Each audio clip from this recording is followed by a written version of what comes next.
Much for the kind answer of all the participants in today's venue for attending this initiative of the Embassy of Mexico, in which I warmly welcome and thank very much the participation of Mrs. Katja Anneli Warwick-Smith, operational lead for the helpline Hamad Mental Health Service, and also for the participation of Mrs. Hadil Ali Al-Ansari, a public relations specialist in Protection and Social Rehabilitation Center in Aman Center.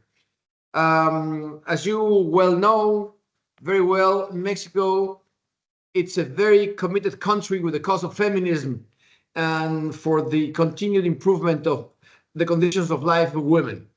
Today, we are very proud to have, for the first time in our national history, a president-elect, a woman president-elect, which is President Claudia Sheinbaum. She's the first ever Mexican woman to become president of the country, and this is a matter of pride for all of us in Mexico City and all around the country. At the same time, let me greet and thank all the members of the Mexican community here in Qatar and from other nationalities that are attending this workshop. I also want to thank our partners and allies that made possible this event, in particular, as I said before, Hamad Mental Health Services and the Social Protection and Rehabilitation Center from Aman. Well, this is an initiative that is not coming just, is not an initiative coming just from the emptiness. This is the result of a very committed Mexican foreign policy and domestic policy with the condition of women. It is also the result of the commemoration today of the International Day for the Elimination of Violence against Women that was established by the United Nations in 1999. Likewise, the United Nations Declaration on the Elimination of Violence against Women from 1993, you know very well, calls, among other purposes, to promote meetings and seminars with the aim of creating and raising awareness among all persons of the issue of the elimination of violence against women, and is always looking for cooperation with non-governmental organizations in addressing the issue of violence against women. It is in this frame and this spirit that today's event, organized by this Embassy of Mexico, is framed within the policy of outreach and comprehensive care for women that we operate in all Mexican diplomatic and consular representations, of course, with the coordination of the Ministry of Foreign Affairs in Mexico City. This policy frames all consular actions and services with a gender perspective, with the goal of providing information of interest on issues of consular protection, legal advice, health, psychology, among many more. The Consular Network of Mexico implemented this consular protection strategy for girls and women throughout the representations of Mexico, the United States, Canada, and in Europe in different years. Today, this effort is global, and that's something very important. The experience accumulated from the collaboration with numerous groups and local authorities has made it possible to implement the cross-cutting attention that unites all consular processes and services in favor of Mexican girls and women abroad. I have to say and acknowledge that the priority of the Ministry of Foreign Affairs is to safeguard the rights of girls, teenagers, and women, and to facilitate tools for empowerment, reducing situations of risk and or vulnerability.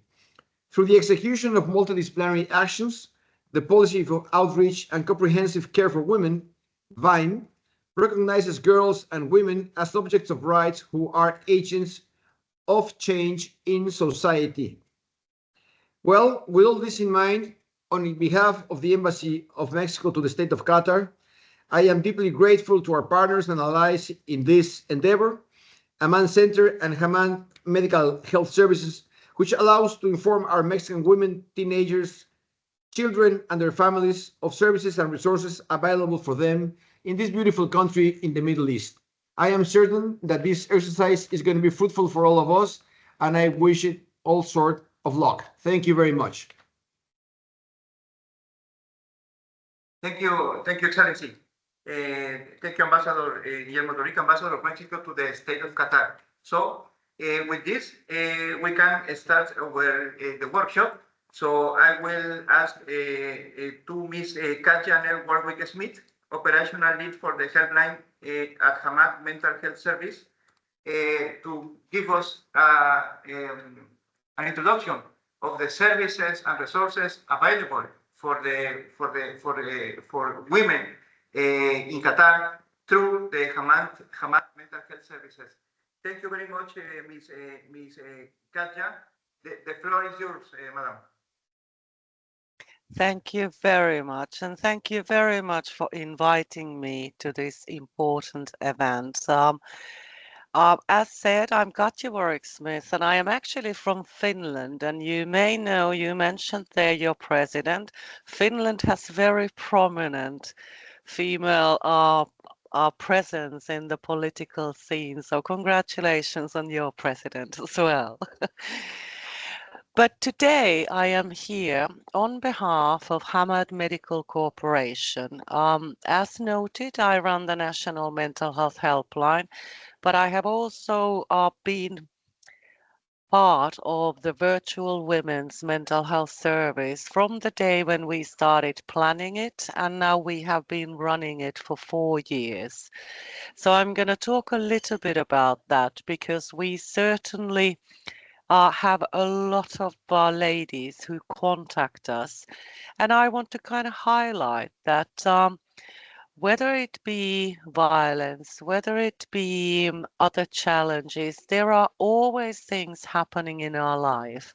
And hence, we really do need to look after our mental health. And there are many things we can do. I will share some access to leaflets in a bit. But there are also times when we really will benefit from a little bit of support. So I am going to introduce the pathway. How can someone easily access support for their mental health as and when needed? I hope you can see my screen. Just makes it a little bit easier to follow the presentation. Now, access to services is actually incredibly easy here in the state of Qatar. For those who would be more comfortable with primary health care, I just want to mention that primary health care has done a lot of work in the recent years around mental health, and a person can literally just go and see their family doctor and they can get a referral to a talking therapy, to psychologist, or to a doctor, a psychiatrist, either based at primary healthcare center or at the specialized services that we have here at HMC. Of course, any emergency goes through emergency departments, but access really is very easy. I want to talk a little bit about the National Mental Health Helpline, which is now our key access point to that mental health support. So we are currently open from 8 a.m. to 6 p.m., 6 days a week, from Saturday to Thursday. We have mental health nurses, psychologists, psychiatrists, social workers. We even have a lactation consultant, occupational therapists. So a full interdisciplinary team of specialized mental health professionals. Now, when someone calls 16000, after that you choose your language. It currently gives the options of English and Arabic. Unfortunately, we don't currently have a Spanish speaker here. We do, however, have Malayalam, Hindi, Tagalog, and some of the other languages, but currently we don't have a Spanish speaker. So after the language, a person chooses 4, and it comes directly to our team of experts. There is a screening assessment. Our triage will ask a little bit about, well, what is going on with you? Just tell me a little bit about the situation and let's think together. What is the best way for us to help you? And that's how we negotiate the plan of care for that call. And because we are such an open access service, there is no problem that is too big or too small. We are happy to receive those calls for anyone who feels that, hang on a minute, something's going on. I may benefit from some support. For those people who call us and only require a little bit of talking therapy, our excellent team of psychologists do brief intervention cognitive behavioral therapy. It is very effective, very evidence-based, especially for depression and anxiety. And we need to remember that World Health Organization estimates that 1 in 4 adults will have some sort of mental health challenges any given year. So we are not talking about severe enduring mental health disorders. Anxiety and depression are the most common one, and anyone and everyone can experience those. So for those clients who just need a little bit of talking therapy, a little bit of support to work through what's going on, we don't actually record anything in their medical records. We have our own closed, fully confidential documentation system where we just keep track, of course, what have we done and what the outcomes are. And this service, this type of access for early intervention has proven to be very impactful. We had last year in our virtual women's service, 1,078 women went through this service. I'll talk a little bit about that in a moment, but 46%, almost half of them, did not require long-term referrals, long-term support. In other words, the brief intervention that our interdisciplinary team offered was enough to support them in that situation. And our readmissions, in other words, people coming back, it is under 1%, which suggests, of course, that the brief intervention has been very successful. So very promising findings from these open access to support. Then, of course, there are times when problems have built up, when there is a need for psychiatry, medication, longer term support. We will help the person navigate through all of this. We have psychiatrists here who will be, available or are available to do the assessment, prescription, referrals, whatever it may be. So just to highlight from the helpline perspective, we are incredibly busy. We get around, last year, we got 14,500 calls.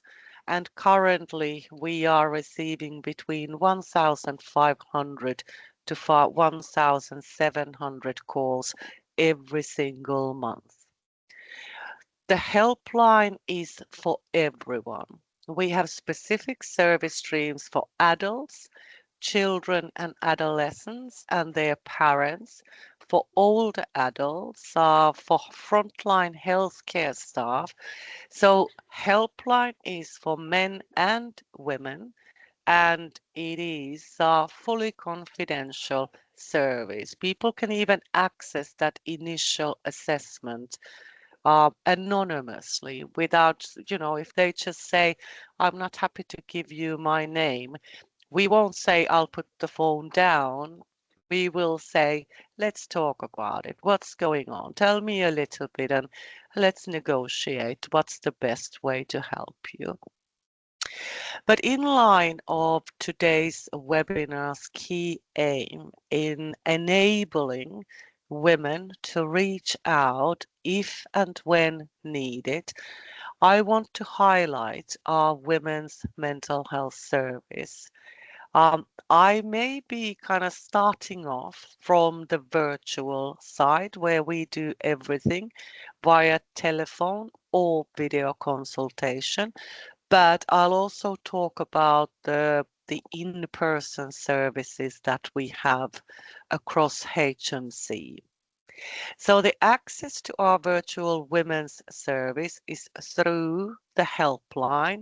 Anyone can call helpline triage and say, I'd like to talk to the women's team. And then the call will come to us who are specialized in women-specific mental health issues. We're currently open from Sunday to Thursday, 8 a.m. to 4 p.m. And this service has three specific service streams. We have early intervention, psychological well-being service. We have bereavement counseling when someone has gone through a loss. And we have maternal mental health, the perinatal mental health services. We have full team of professionals who are all specialized in women's mental health. And we have a coordinator, someone who's always the point of contact when a client is on our caseload. Again, it is fully confidential. Our average length of stay for someone who contacts us is between 15 to 21 days.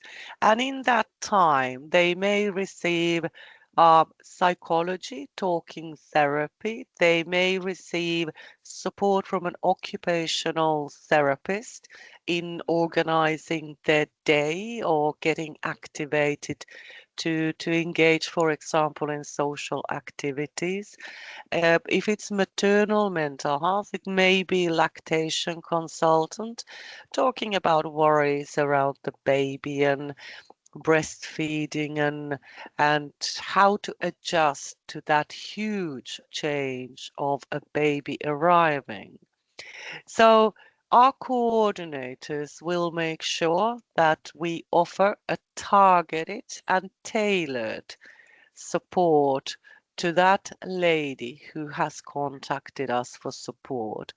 And as said, many don't need ongoing support after that because our care package is very intense.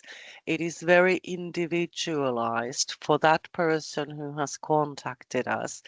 And hence many feel that, okay, I don't actually need any further support.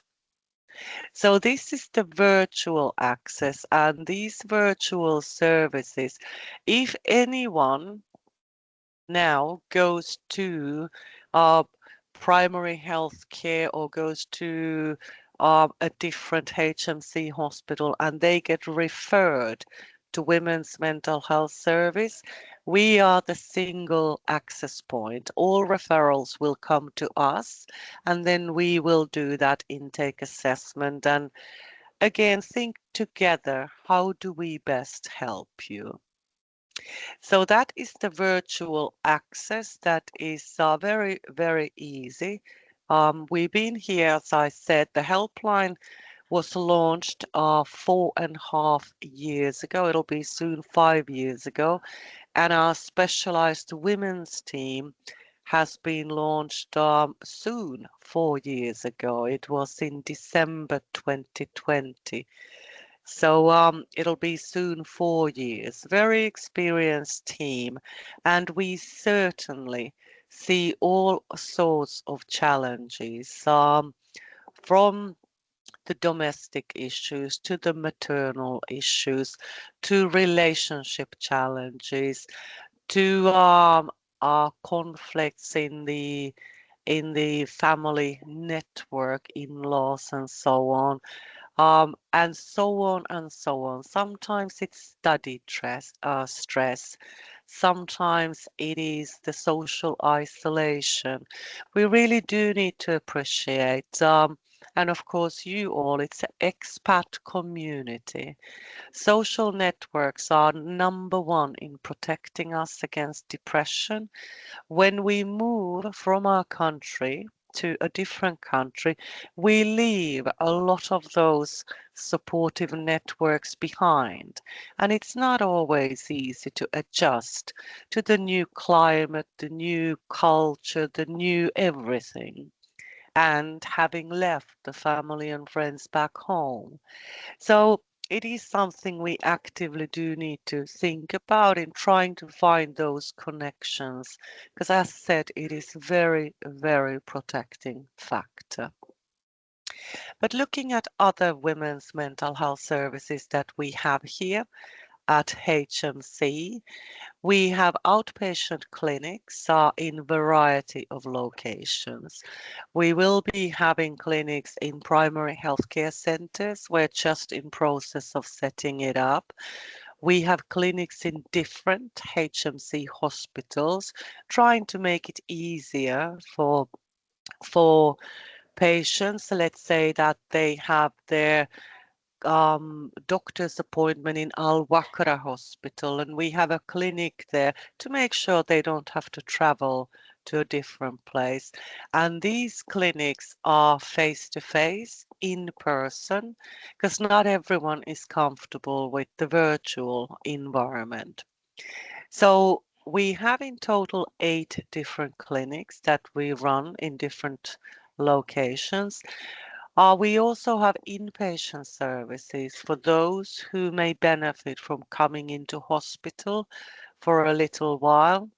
We have a female inpatient unit that is located in Mesaid Hospital, which is our main mental health hospital now. And we have women's wellness unit in Bait al Diafa in Medical City. Women's Wellness Unit is more of a home-like environment and has shorter admissions.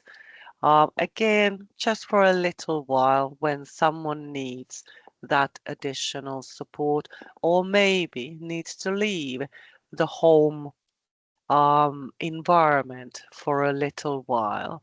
So those are our inpatient services. And I want to specifically mention around maternal mental health because we have done a huge amount of work around this. The research evidence is very, very clear. Women's mental health, one of the most vulnerable times are around pregnancy, childbirth, and 1 year after the child is born. And there are so many expectations, isn't it? Supposed to be great mother, love the child, everything is great. Well, actually, it is hard work. So having mental health challenges is very, very common in the early days after the baby is born, as well as during pregnancy. The hormones are all over the place, the sleep is disrupted, many things are happening. So for maternal mental health, as I said, we have the virtual services available through here at the helpline. We have a variety of outpatient clinics. But for example, WWRC, that is the main hospital here in Qatar to give birth, I think it's 14,000 childbirths every year. We run a clinic, outpatient clinic there at the hospital so that it's easy again to, you pop in to see your obstetrician and at the same time, you can see the psychiatrist as well. But we also have consultation and liaison service, which means that let's say someone has had a baby, they are an inpatient in WWRC recovering from the childbirth, that doctor looking after them can ask our psychiatrist to come and see this person in the inpatient unit. I want to encourage you all just to scan this QR code with your phones if you have an opportunity.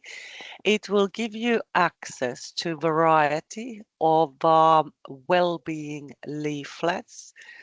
Because as I said, there are many, many challenges in life overall. We all have ups and downs and demands here, demands there.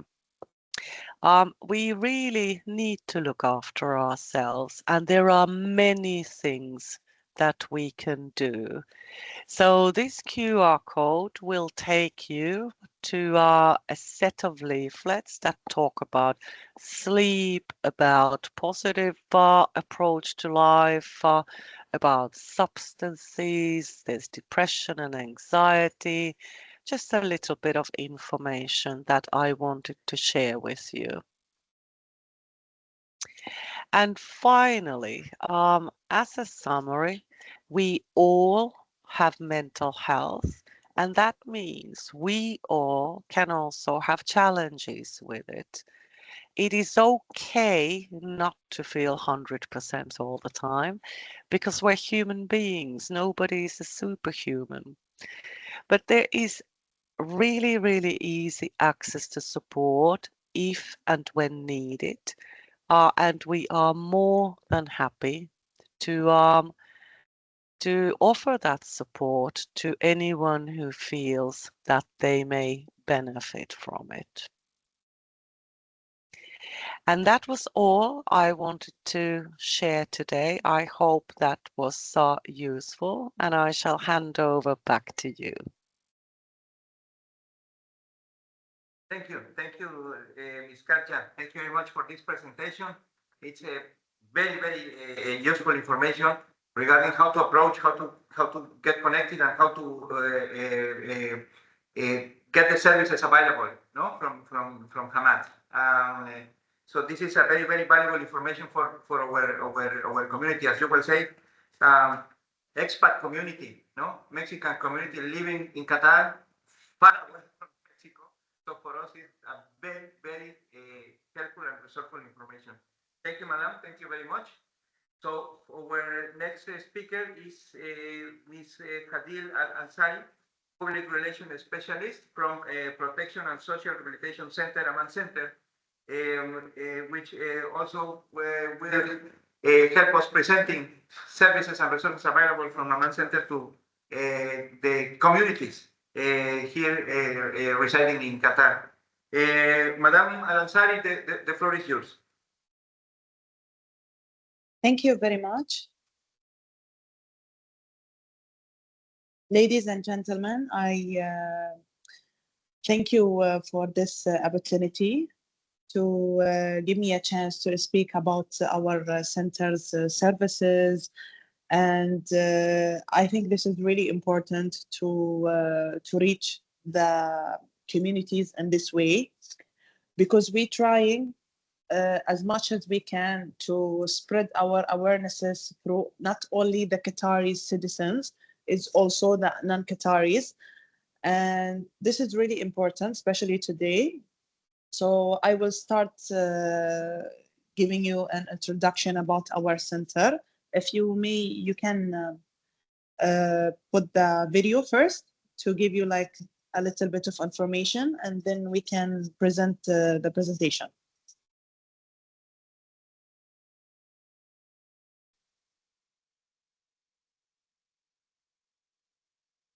مركز الحماية والتأهيل الاجتماعي أمان يختص بحماية وتأهيل ضحايا العنف والتصدع الأسري من النساء والأطفال وإعادة دمجهم في المجتمع. يتبع مركز أمان عدد من المكاتب الفرعية في جهات معنية قضائية وأمنية وصحية. يقدم مركز أمان خدماته على النحو التالي: أولاً خدمات الحماية، وتتمثل في خدمة الاستقبال والتمكين والاستشارات الاجتماعية والنفسية والقانونية. ثانياً خدمات التأهيل، وتتمثل في الجلسات التأهيلية والرعاية الداخلية. ثالثاً خدمات الدمج، وتتمثل في الرعاية اللاحقة والمستمرة. يتكون مركز أمان من عدة وحدات إدارية وفنية، أهمها: أولاً مركز الاتصال والخط الساخن، وهو معزز بإحصاءات وأنظمة تكنولوجية متطورة. ثانياً الإيواء، الذي يوفر بيئة اجتماعية وصحية آمنة من أجل توفير البيئة المناسبة لحمايتهم وتأهيلهم ثم إعادة دمجهم في المجتمع.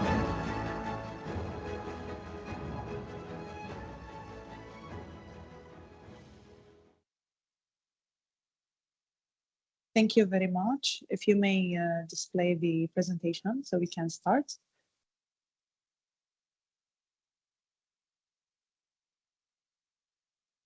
Yes. So in order to spread awarenesses and educate about enhancing the protection and social rehabilitation, especially for women and children in Qatar, the Protection and Social Rehabilitation Center Aman, as we established in 2013, with the aim of protecting and rehabilitating women and children victims of violence and family disintegration, and reintegrating them into society as well. The centers operate under the umbrella of Qatar Foundation, which is Qatar Foundation for Social Work, which is in turn affiliate to the Ministry of Social Development and Family. Before I start, I would like to give you a little bit of introduction about the 8 centers that we have under the umbrella of Qatar Social Work. And it is authorized now by the Ministry of Social Development and Family. We have Aman, which is us for protecting women and children against violence. And I mean not only hitting and violence, physical violence, I mean any kind of violence. And there is also another center called Al-Shafalah. It's for the persons for disability. And there is Dreama Center for Orphan. And there is also Nama, which is the empowerment, the new generation. There is also WIFAC, which is for family counseling. And many of the people actually misunderstand the way that we work and WIFAC works. We actually sister centers, but WIFAC has the family consultation more than us. Us, it has to be, our cases has to have any kind of violence, so it can be under our category. There is also Ihsan, which is the Center of Empowerment Elderly Care, which there is also Al-Noor, which is centers for the blind, and there is Da'am for behavioral health care at center. Before I start to get really into our field, I would like to just clarify that our goal is to reduce violence and family disintegration, as this has to be stopped and there is no excuse for violence. And I would like also to give some ways that we did try to reach up our target groups through. Our target groups is women and children, but today I will focus more about the women. We started to raise awarenesses and educating the community about Aman. And it's been a little bit hard to reach up the community because as a Qatari, it's not easy to reach up for the Qatari's family to let the girls speak up if they have any problems. I believe it's not only the Qataris. Most of the nationalities that we have issues with is they just afraid to reach up and speak. And this is very challenging for us because we need to spread awarenesses, and we want to promote for our services, but in the same time we have the line that said no, maybe I will make it worse. Like the cases, almost all of the cases, afraid that they will come to us and then it will be worse because they are afraid about the family if they know it, the parents. It's for both, by the way. It's for the kids and the woman. So we try to explain that our services, it's much better if you reach up to us through any kind of our channels, like social media, even in social media accounts we have, even in email we have like some cases that they come through us. It's not all of them, they come through our hotline. We do have a hotline 919 and it works because it's a hotline, so it works every day and 24 hours. And we have actually specialists that they're taking the calls, social, legal, psychological, and it's the same team that they will meet up with the case in case she decided to visit us. So she can know her rights in legal terms, a psychological specialist if she needs any psychological help. And we do have also some branches. It's not branches, it's like, I can say it's office branches. It's only to make the case easy to access our center. So it's just to help it's not for giving the services, it's just to help the case itself to reach up to Aman. We have in Sidra, in Wakra emergency, Hamad emergency, Al-Sad emergency for kids, and community police, and also public prosecution. These offices made it so easier for us to reach up the case, to see if the case wants to get help from Aman. We do have some cases that also they reach up for us, and then she decided to stop the case because, as we always do, say that confidentiality and privacy is our policy.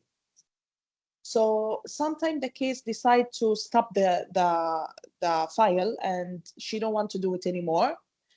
And then after a few months or years, she can come back and said, yeah, I had the same problem, but now I am more courage to proceed with the treatment or the case dealing. So we do take the cases, but we also give the choice, especially for the girls. So whenever she wants to stop, she can stop. Whenever she wants to proceed with it, we can do that as well. If she needs time to think about it or to organize her stuff, we also give her the time to do that. We don't do anything against her will, like anything. She needs to decide what she needs to do. After the specialist, of course, and the team, they give her all the solutions, she can choose. And we do have a shelter, but as many people ask, me especially, they ask me so much, like, is the shelter for every case? Like, I'm sorry, if the shelter is for all the cases, like if I come to you and I called you through 919 and I said, okay, I have this problem, so would I go to the shelter? I always say one sentence: the shelter is not for every case. So many cases, they come to us. Okay, they come for therapy, they come to sit with a psychological specialist. They come to finish up their cases, but they don't go to the shelter because we only put the cases in the shelter that they needed protection. Meaning, if they, for example, have danger, if they go out back to their house, if they are under threat, we can put them in the shelter. There is so many cases for yes or no to put them in the shelter or not. This is for the specialist to decide wherever she needs to go to the shelter or not. And our shelter, actually, we didn't design it and we didn't put the program on it to think like, okay, I'm a case, I had like a domestic violence problem and I'm sitting here like a prison. No, we didn't want them to think like that. All of our occasion, like for example, in Eid, in Garango, in Ramadan, in National Day, in Sport Day, all of these occasions, we try to give them opportunity to see the abilities of the cases. Because if you just going to set them in the shelter and then you're going to proceed with the treatment, they are going to feel overwhelmed. So in that case, for the psychological and the social specialist, when they sit with a case and, for example, she have a hobby or ability to do like sewing or art, they try to make it easier for her, the things, and they provide for her everything so she can work on that. So also in the same time, the case doesn't think about her problems much, so she can relax and she can get her treatment. And they making the rehabilitation system or the program according to that. So we can also make like exhibitions. How many times we did, like before, I think it's 4 times until now, we did like exhibitions for our employees to go and check the work for our cases, whether it's painting, sewing, other handcraft, anything. So we as employees also, we can support them and buy these things from them. And then the money goes also to the case, which is, you definitely have to see this one day, because she feel like, okay, I achieved something in life. Because not all cases, like they have like small problems, or it finishes like in 2-3 how can I say this, case sitting. This is not like some cases need 6 months, some cases need 1 year, some case needs only 1 week, and then she can go back to her house or so. After also the services that if she take it from our shelter or otherwise, we do have also follow up, which is very important, because we don't just taking people and then just put them in our shelter and then keep them there. They have a life. They can also, if some of them, they go to school or universities, the center provides the needs all for free for Qataris and non-Qataris. And this is really important, because some families, they do have problems and some cases, but the problem is financially, they cannot get away from the problem because financially they can't. So it's very important for Aman Center that they provide this also for free. So you have the choice to at least speak up and get help. And then, as I spoke before, also the reintegrating them into the society. And then there is also follow up from our specialist team for the cases to make sure that everything is okay and to check the cases. And for the regarding also for the raising awarenesses, we try so many times to go to do some awareness booth, and we do go to Festival City, to the Mall of Qatar, like University of Qatar, many times.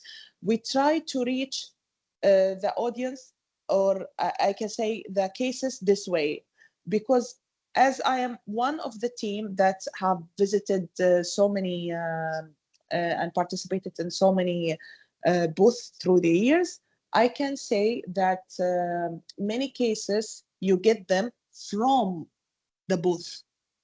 Like, she asked a lot of questions. Maybe she don't know about Aman. She just discovered Aman, and then she asked a lot of questions, and then she hop on going, and then she come back, and then she finally said, okay, I need to speak to somebody because I have a problem. So this means that this is the right way to reach the audience. I cannot say it's anything about against social media. I love social media. I love the ads. I love everything. But sometimes the screen is not enough. You know, sometimes the screen is not enough. You need to actually be there in order to, especially in the places with traffic, like malls, Qatar University. We had so many cases just because we had a booth in Qatar University. And it's not all of them like, how can I say this? It's not all of them like only psychological abuse, or like it's other kinds, like you discover like really other kinds of abuse. So this is really important if you want to take up the community and pull it all together, especially that some non-Qataris, it's like so much like, okay, where can I go?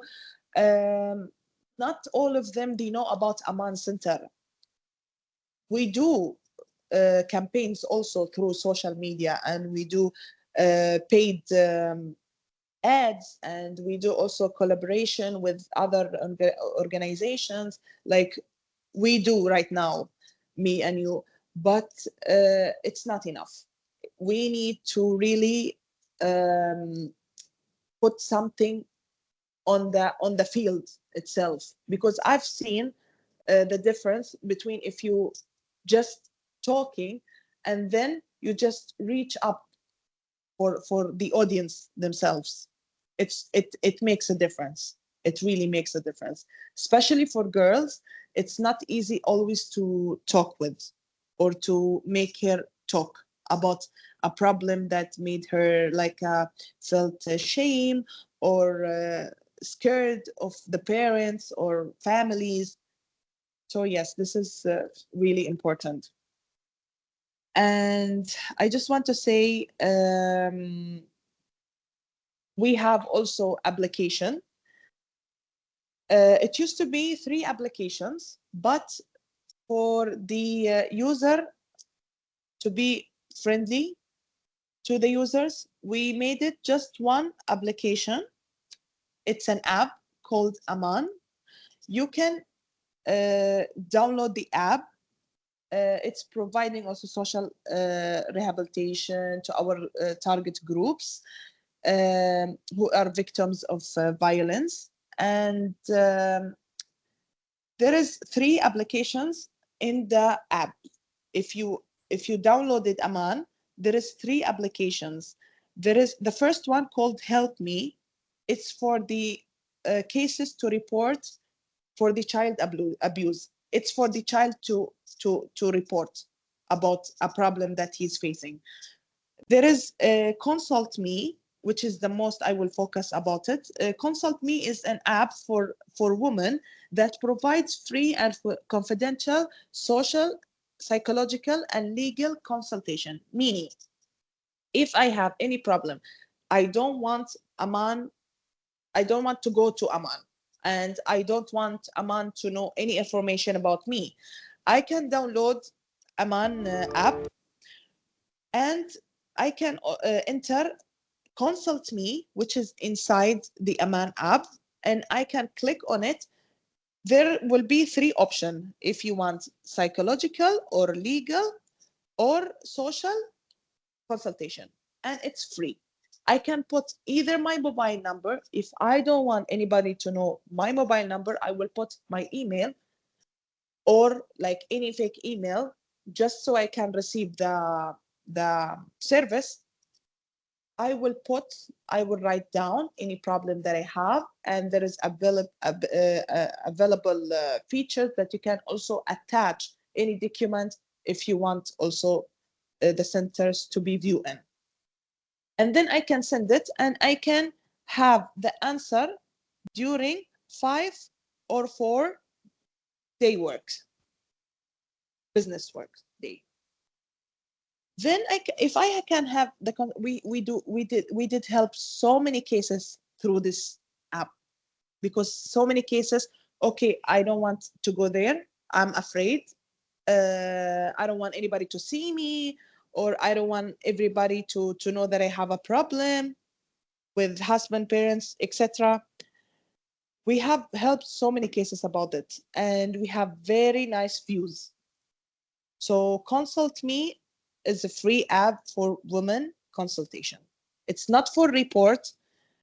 Any report, it has to be through 919 or our channels, like for example, social media or so. We can help them through this. If anybody receive it, they can let specialists contact them directly.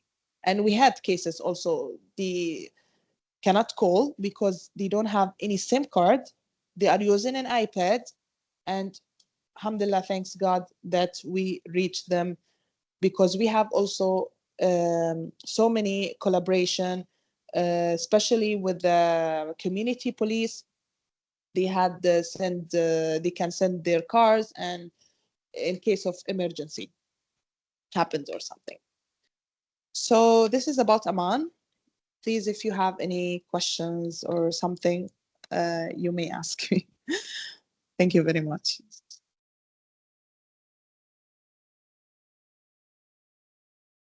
Thank you very much. Thank you very much, Ms. Al-Ansari, for this presentation. A lot of information, very, very useful.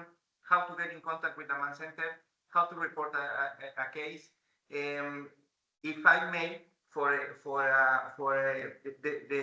the 2 speakers, just ask about the language of the service. No, normally we understand that we can. For non-Arabic speakers, we can make consultations, we can approach in English, but just for curiosity, do you happen to have any kind of services or attention in Spanish? Sorry, can you repeat that again? Yeah, regarding the language of the services, we understand that for the non-Arabic speakers, like the Mexican community, they can get in contact with Hamad Mental Health Services Yes. and Aman Center in English, correct? But we wanted to know if you happen to have a Spanish-speaking services. Yes, because as hotline, we do also provide also Mandarin, which is Chinese, but it's not, it's collaboration with our community call center, because after the working hours, which is 7:30 to 2 p.m., who takes the calls is the community call center. So they do provide also Indian language. They do provide also Persian. They do provide any language that they can help connect with the cases and to communicate with them. Understood. Thank you, Ms. Al-Ansari. Thank you very much, and don't afraid to speak up to Aman Center. We do hold all the cases and embrace them with our hearts. Thank you very much. So we have also a question for Ms. Katja. Regarding short intervention, one of our participants says this is a question related to the short interventions you mentioned. Can you tell us more about how they look like and their effectiveness? Thank you, Ms. Katja. Thank you for the question. Yes, the brief interventions that we provide follow CBT, cognitive behavioral therapy. It is if you look at any national guidelines around the world, it's #1 recommended psychological treatment approach to depression and anxiety. So that is the approach our services use. How it happens on practical level, the first meeting is or first session is always the comprehensive assessment, understanding what's going on, what kind of things are important, what is it that we need to tackle as a primary concern. And based on that, before the session ends, the therapist will give tasks depending on the situation. Now, CBT is very practical level. There's a lot of tasks that can be completed, helping to understand what we talk about. Is the model around how our thoughts impact our emotions, impact our behaviors. So we work through understanding our own reactions. And each time there is a session, the talking therapy session, you review the tasks that were given last time, talk about, how did it feel? What did we learn from it? Discuss a second set of tasks. Again, you do it in between sessions. And quite often we only provide 3 sessions once per week, and that's enough. For those people who may need further support, we have access to our longer term things as well. CBT often is for 6 to 12 sessions, but because we have that early intervention option, that's kind of what the package looks like. It's very tailored to whatever that individual is going through. But what I love about CBT in relation to these techniques that people learn, it's something you take away. It's not that you come and talk and then you forget about it. It's something you have with you from then onwards. It could be a problem-solving template to use to make you feel more empowered in decision-making.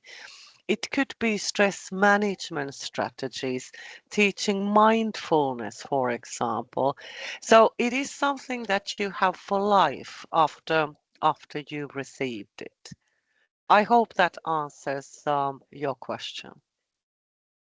Understood. Thank you. Thank you very much, Ms. Katja. If there is not any more questions, so we will give the floor to His Excellency Ambassador Guillermo Dorica for the closing remarks session.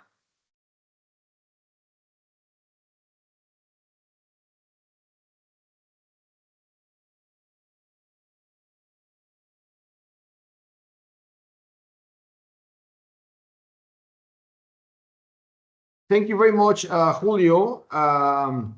I really feel very, very happy for the result of this initiative that has proved to be useful for all the participants, and of course useful for the actions that we are currently developing through the policy of outreach and comprehensive care for women. I am certain that we will continue partnering with our friends from Hamad and Aman Center, Hamad Mental Health Services and Aman Center in this kind of endeavors, and probably paving the way for showing the world how 2 friendly countries like Mexico and Qatar can really find common ways through this kind of initiatives that have so much in common, and in which we are trying to enhance and improve the condition of women, girls and teenagers in this embassy and in this country. So again, thank you very much for your kind support, Mrs. Anneli Warwick-Smith, Mrs. Khadil Ali Al-Ansari, for your participations. It was very interesting for me to see all of these things. And I really think that it's a first step for a broader collaboration in the future. And also, I want to express my gratitude to Julio, the Consul of Mexico here in Qatar, for the effort and compromise showed for the achievement of this beautiful result. Thank you again, and we'll stay in touch. Have a nice day. Thank you. Thank you very much, Ambassador. And thank you very much, Ms. Kalja from Hamad Mental Health Service. Thank you very much, Mrs. Khadil Al-Ansari from Aman Center. As Ambassador well said, this is we want this to be a starting point on a long-term collaboration between the Embassy of Mexico, Hamad Mental Health Services, and Aman Center for the benefit of expats community, not only the Mexican community, but a broader scope of more expats community here in Qatar. So thank you very much. Thank you very much for all of our participants. And with these remarks, we close the working session of today. Once again, thank you very much. Shukran. Thank you.